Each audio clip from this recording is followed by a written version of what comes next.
All right, hey everyone, it's TVC Mario, and you're here for a video I wanted to make because, well, it is so hot. Summer is definitely here. I mean, I'm in Canada, so if it's hot here, I'm sure it's hot no matter where you are. And also, bikini season is here, beach season.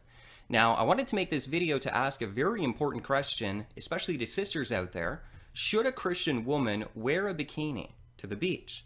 Now, what I'm going to do here in this video is share with you Jessica Ray. Jessica Ray is a swimsuit designer. She designs two-piece swimsuits, as you can see here. And you're going to hear from her in a moment. She's going to be saying that the swimsuit isn't appropriate for a Christian woman to wear, to which I would have to agree.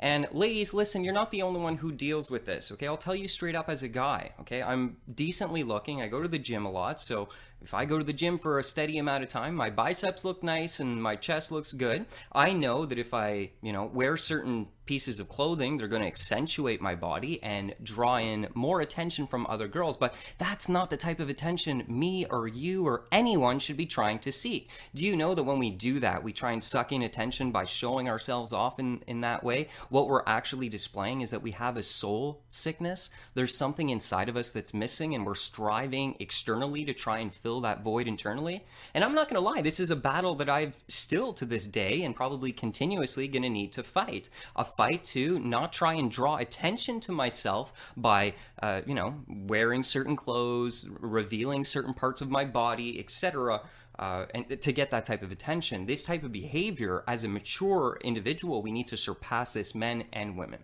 Okay, so the video today is going to be looking specifically at women, but I just want to throw that out there. There's no double standard here. Guys, this applies to you as well. It's a little bit more difficult. I don't know how I'm going to go to the beach. I guess I'm going to have to wear a t-shirt. I don't care, whatever. I don't need to be going off and showing off my 8-pack and my chiseled body, okay? So just to get attention, that's not what I need to be on the beach for, okay? I'm there to enjoy the sun and friends or whatever, the water, etc., okay? I don't need to be filling a sick void within myself by dressing in a certain way, knowing it's going to get me attention, and then looking around to suck in that attention and being happy when I receive it and all that nonsense. It's just vanity. It's nonsense. It's soul sickness, and we all need to get past it. So today what I'm hoping to do, sisters, and if you don't know Jesus or God, it doesn't matter. You should try and respect yourself and honor yourself as well. I'm going to leave this in the description section from Jessica Ray. The swimsuits are a little bit more expensive than what you would normally find, but I would definitely recommend that you go ahead and do that. It's worth the investment, in my opinion. There's so much lust that's being fed to us. You don't want to be contributing to that by putting your body out there as another piece of meat to be lusted after. We are more than that, sisters and me, okay? We need to realize that. We have more value. We should cover ourselves up and not look for that sick, depraved attention. It's wrong. Okay, so what we're going to do, I'm not going to take any more of your time. Should a Christian dress in a... Okay, to break down the question here's the fundamental way to answer this. Should a Christian dress in a way knowing that the way they're dressing will draw attention to them? No, not in that way, okay? Not that kind of attention anyway, okay? You can dress elegantly and beautiful, and if you start getting attention because you're a woman or a man who dresses very, as a man, you dress very casual and nice, and it accentuates you, and it's not a bad thing. It doesn't make you look immodest or vain or egotistical, then that's a great thing, and same thing for women, okay? But if it's drawing in that false attention, like the bikini, typically, it's designed for that. Ladies, I'll tell you as a guy, I'm going to be real with you. When you wear that in front of us, what do you think? You're hanging all out. So what's going to happen to our primal carnal side of man, okay? It's going to stimulate that. So not something you want to be drawing to yourself. Just a warning, okay? So I'm not going to take any more time. Jessica Ray is going to finish off this video for you guys. I'll go ahead and leave the swimsuit website, her website, in the description section. Have a blessed and wonderful day. Stay vigilant. Fear no evil.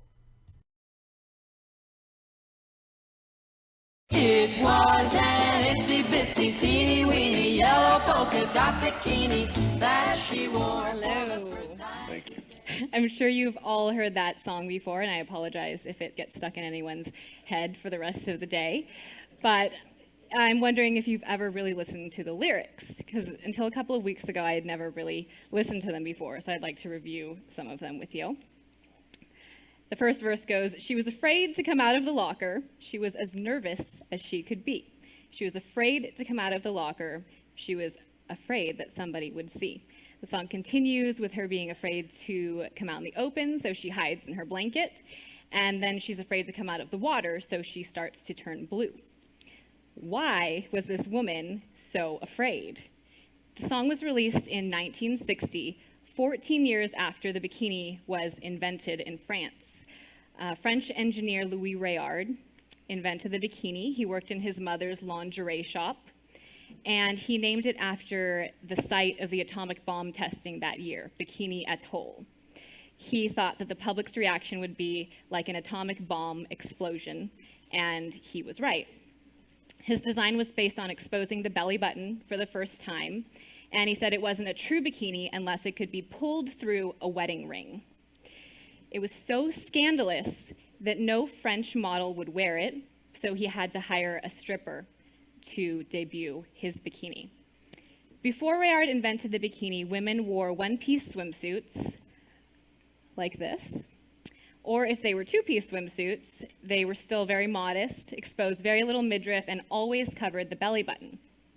Before that, at the turn of the century, women wore these voluminous bathing costumes, and they used things called bath machines, which were like a 6x6x6 wooden or canvas hut on wheels. The woman would get inside of the bathing machine in her clothes, and then she would change into her bathing costume, and horses or sometimes people would drag the bathing machine down to the shoreline, and the woman would get straight into the water so that no one would see her in her bathing costume. We have certainly come a long way since then, from practically wearing a house, 36 square feet, to wearing about 36 square inches of fabric.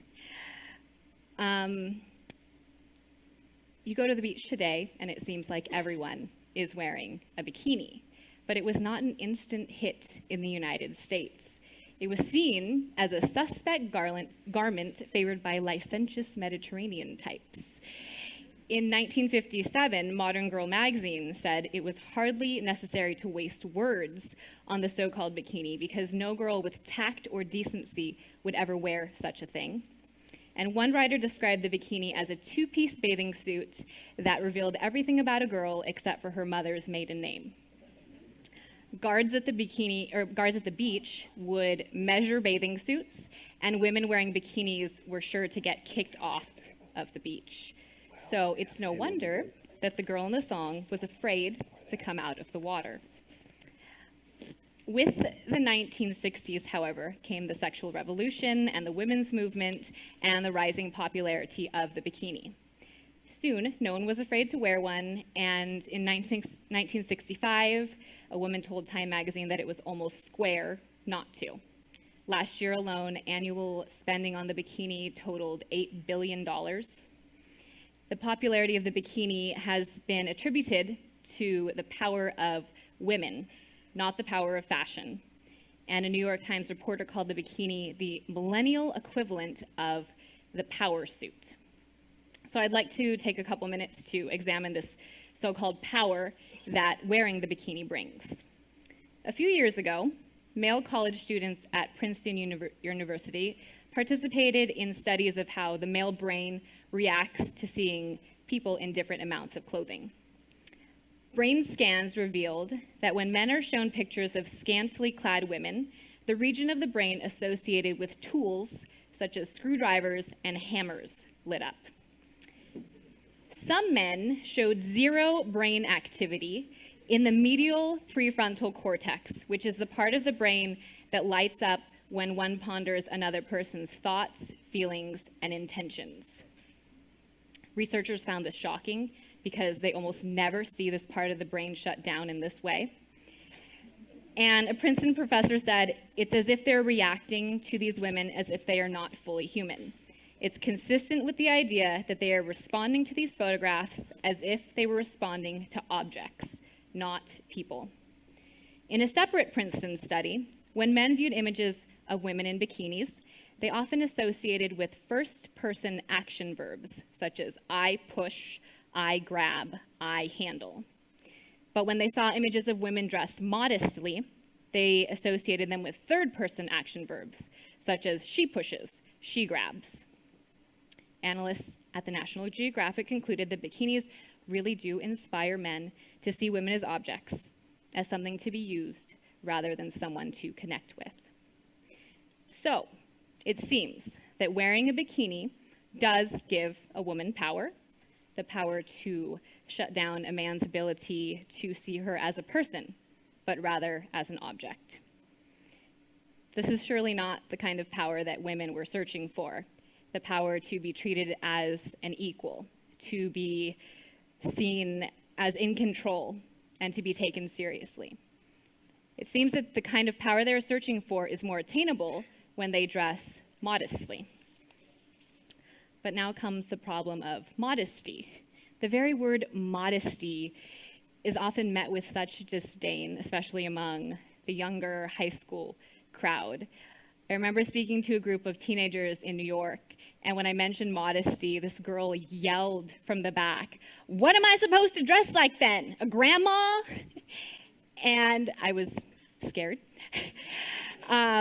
But I have to admit, I thought the same thing when I first learned about modesty. I thought it meant I had to be frumpy and dumpy and out of fashion, and I imagined myself wearing dresses like this, sitting alone in my living room, never going on another date ever again, and never getting married. And I was particularly frustrated when shopping for a swimsuit when I decided not to wear bikinis anymore, because all I could find were things that my grandmother would actually wear. Instead of being discouraged, I took matters into my own hands and I designed my own swimsuit. And the first time I wore it, a few girls asked where I got it. The second time, a few more, and so on and so forth. So I decided to put my MBA to use, which made my parents so happy, and start my own swimsuit company. My goal is to disprove the age-old notion that when it comes to swimsuits, less is more, and that you can dress modestly without sacrificing fashion. My inspiration for my swimsuit line is Audrey Hepburn, who is timeless and classy and who happened to have dressed very modestly. I don't think people think of Audrey Hepburn and think frumpy dumpy and out of fashion. These are some of my designs.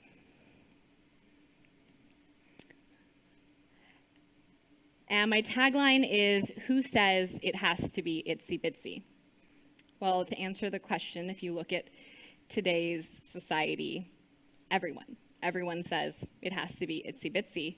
Fashion designers, the media, and let's face it, sometimes parents. Little girls would not be running around in sexy underwear and skimpy bikinis if it wasn't for their parents buying them for them. I believe that the woman was afraid to come out of the water because she had a natural sense of modesty about her that has been stripped away by today's culture. And we need to bring it back. I have dedicated a lot of my time. I travel all over the country speaking to girls about this issue. I've just written a book called Decent Exposure about it. And we need to teach girls that modesty isn't about covering up our bodies because they're bad.